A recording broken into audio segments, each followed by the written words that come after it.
ce jour dédié pour que Chaim Ben Yosef Taïeb ait une bonne parnassa, Bezrat Hashem. Amen. La question de Aaron. On dit que Abraham et Yitzhak ont étudié dans une yeshiva. On parle de quelle yeshiva? Abraham et Yitzhak ont étudié dans une yeshiva. Non, j'ai pas vu ça. C'est Yaakov, leur fils, d'accord, le fils et petit-fils. Yaakov Avinu a étudié dans une yeshiva. De quelle yeshiva s'agissait-il? La yeshiva de Shem et Ever. Shem, c'est le fils de Noé. Ever, je me souviens, c'est le petit-fils de Shem. D'accord? Il faut comprendre que à l'origine, Hachem ne voulait pas qu'il y ait que le peuple d'Israël qui fasse la Torah. C'était un programme pour l'humanité entière. Et il leur donne au premier homme, dans le paradis, de garder le paradis et de le servir. Garder, c'est garder les 365 lois négatives, se garder d'eux, d'accord, c'est un ne pas.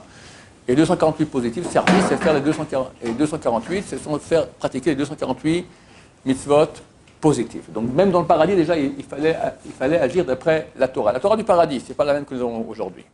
Quand le premier homme a péché et il a été évacué du paradis, alors il y avait une Torah de l'humanité. Et Dieu a voulu que l'humanité pratique cette Torah. Elle a été transmise.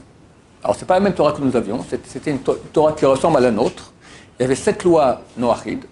Dans toutes les Sanhedrin, page 54, là-bas, elle donne un verset d'où on apprend les 7 lois. Un verset, d'accord, qui concerne tu mangeras tous les fruits du paradis, tu mangeras, mais pas de cette. De là, on apprend déjà toutes les 7 lois noachides, et ça c'est obligatoire. Le reste, c'était des techniques de rapprochement d'Hachem. D'accord? Le reste des lois de la Torah pouvaient être pratiquées, mais en tant que technique de rapprochement, pas obligatoire. On voit par exemple que Yaakov Avinu s'est marié avec 2 sœurs, Rachel et Léa. La Torah interdit cela. Alors lui, il ne voulait pas, et Lavan, le beau-père, il lui a exprès, il lui a fourré Léa pour qu'il ne puisse pas se marier avec Rachel. Alors Yaakov a dit, d'abord c'est pas obligatoire, ensuite je suis à l'étranger, je ne suis pas en Israël, donc je me marie quand même avec Rachel. Moshe Rabbeinu, sa mère était la tante de son père. Une relation avec sa tante, c'est interdit par le karet. L'enfant, il est mamzer. La nièce, on peut. D'accord? Mais la tante, c'est interdit, karet. Alors, comme Moshe Rabbeinu, c'est un mamzer.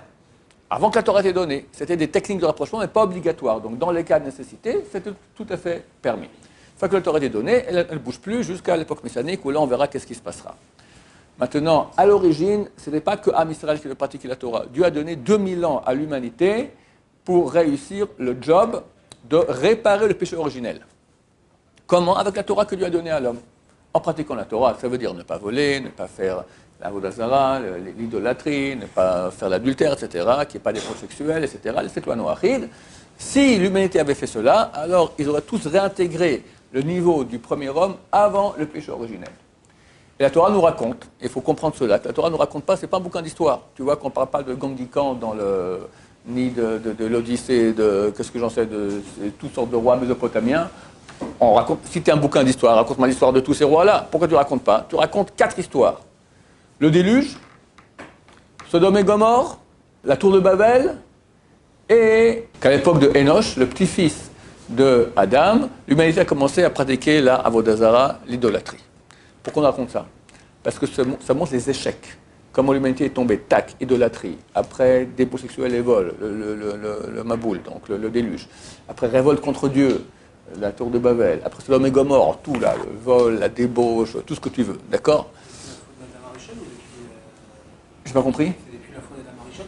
Oui, c'est donc Adam Arishon. L'humanité, ce sont les descendants d'Adam Arishon, ce sont les âmes d'Adam Arishon. S'ils avaient réparé cela, ils réparaient Adam Arishon. Ils revenaient au statut d'Adam Arishon avant le péché originel. Et ils sont allés au contraire d'échec en échec. La Torah nous raconte cela. Pourquoi? Pas pour te raconter l'histoire du monde, pour te raconter, regarde, comprends ce qui se passe dans le monde. L'humanité a raté. Il y a un seul qui a réussi. Il est né en 1948. Qu'est-ce qui se passe en 1948? Naissance d'Abraham Avinu. Je parle en juif, pas en goy. D'accord? 1948, il est né Abraham Avinu. En l'an 2000, il avait 52 ans. Et lui, il va proclamer la vérité de la Torah. Le Dieu d'Israël, pas en tant que Dieu d'Israël, mais le Dieu unique, d'accord, il fait 40 000 adeptes. Et d'ailleurs, ont tous disparu. On ne sait pas où ils sont passés. Ça n'a pas tenu. En tout cas, c'est le seul qui a réussi. Alors Dieu a dit, ok, alors je ne vais pas faire passer tout le monde, je vois que ça ne passe pas. Je prends Abraham, lui fera le job, lui sa descendance. Abraham, Israël et Yaakov, sur eux, je mets le job de faire amener l'humanité alors au niveau de l'humanité, du premier homme avant le péché originel, et si eux réussissent, je le fais passer tout le monde, d'accord? Ça ne désengage pas les goïms de pratiquer cette loi noachide, mais si les goïms pratiquent cette loi noachide, c'est insuffisant. Il faut que le peuple juif pratique les 613 mitzvot, comme il se doit bien, etc.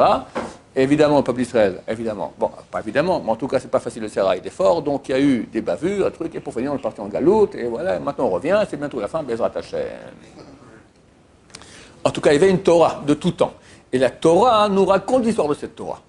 La Torah avant le don de la Torah au Mont Sinaï et la Torah après le don de la Torah au Mont Sinaï. Alors, c'est la même Torah, mais dans une configuration différente, vu que le job qui était donné au peuple juif était différent que le job qui était donné à l'humanité entière.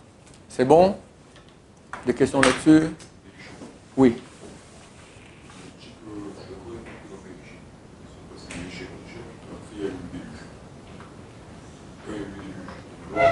Dehors, c'était un des plus pieux. Oui. Déjà comme ça, c'était un des plus pieux. Oui. Alors comment c'est reparti le péché? Ben, c'est reparti. Regarde, il faut comprendre une chose. Les gens croient que si tu es pieux, ton fils sera pieux aussi. C'est pas forcé. Il y a dans la Torah l'histoire d'un certain monsieur qui s'appelait Yonatan, Ben Gershon, Ben Menaché. Qui était Yonatan, Ben Gershon, Ben Menaché? C'était le prêtre, le grand prêtre d'un sanctuaire de Avodah Zarah. Ils ont fait un veau d'or, ils l'ont mis là-bas, et lui, c'était lui qui était le grand prêtre de l'Avodah Zarah. Qui était ce Yonatan? Fils d'un certain Gershom. C'est qui Gershom? C'était le fils de Moshe. Mais dans la Torah, on ne veut pas écrire. Dans la Bible, c'est écrit Yonatan ben Gershom. Ben, on aurait dû dire Moshe. On n'a pas dû faire honte à Moshe, alors on a mis un Nun, Ménaché. C'est la même lettre avec un Nun en plus. Mais pour pas qu'on dise que c'est Ménaché, le Nun, il est au-dessus. Il y a 3 mots dans toute la Torah où tu as la lettre qui est au-dessus. D'accord? Tu as un autre endroit, c'est marqué Rechaim, Rachim. D'accord? La lettre est au-dessus. Donc on peut lire Moshe, et tu as un Nun qui est un peu au-dessus, comme ça, entre le même et le Shin, pour montrer qu'en fait, on veut l'appeler Ménaché. Donc, Moshe Rabbeinu, tu verras que Aaron, on parle de ses enfants, Nadav Avihu, des grands tzadikim, plus grands que Moshe Aaron, Itamar Elazar, Pinchas ben Elazar, ça continue. Moshe, Elazar, Gershom, les 2 fils, après on n'entend plus rien du tout. Même Elazar et Gershom, on n'a rien entendu qui ont fait de spécial. C'est pas parce que quelqu'un est pieux que ses enfants sont pieux. Tu as beaucoup de gens qui étaient de très grands tzadikim, mais après eux, ils sont partis en cacahuète. Ça arrive, et là, ça arrive. Au contraire, ils continuent. Regarde, Bernara, tu as des dynasties de rabbanim qui des générations, Baba Saleh, d'accord, Bouhassera, génération en génération. En tout cas, pas tout le monde est dans le coup forcément, mais tu as des très grands rabbins. Le Rav Chaim Kanievski, le fils du Stipler, d'accord. On voit que ça passe aussi, mais c'est pas du tout forcé. Des fois oui, des fois non. Avec Noé, Shem était certainement un tzaddik. Tu vois que Noé il s'est saoulé.